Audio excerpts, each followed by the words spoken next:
পিঠে নিয়ে রিসার্চ করে পতিত পাবন সেট এ বছরেই পাটনা থেকে পেলেন ডক্টরেট।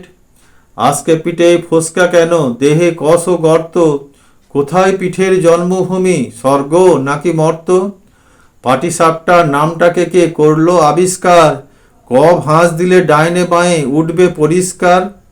পুলি পিঠের দুই ধারেতে দুটোই কেন লেজ, কোন সে পিঠে দারুণ মিঠে, খেলে এবারে তেজ।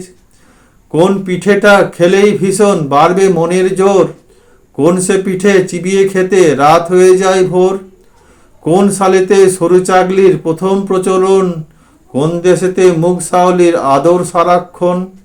কোন সে জেলার গোকুল গ্রামের কোন বাড়িতে কবে, গোকুল পিঠে সর্বপ্রথম জন্ম নিল ভবে।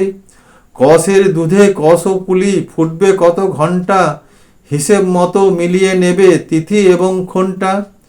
পুর কিসে হয় পুলি পিঠের কিংবা পাটি সাপটার, পুরটা কখন পুড়তে হবে, বিফোর নাকি আফটার। পৌষ পার্বণ উৎসবটার কোন সালেতে শুরু, সর্বপ্রথম বাউনি বাঁধেন বিখ্যাত কোন গুরু।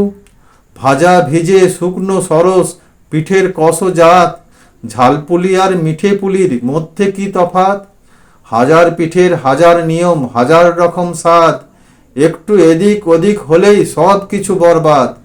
এমনি করেই তথ্য লিখেই পতিত পাবন সেট, বিশ্ববাসীর মুন্ডুগুলো করেই দিলেন হেঁট।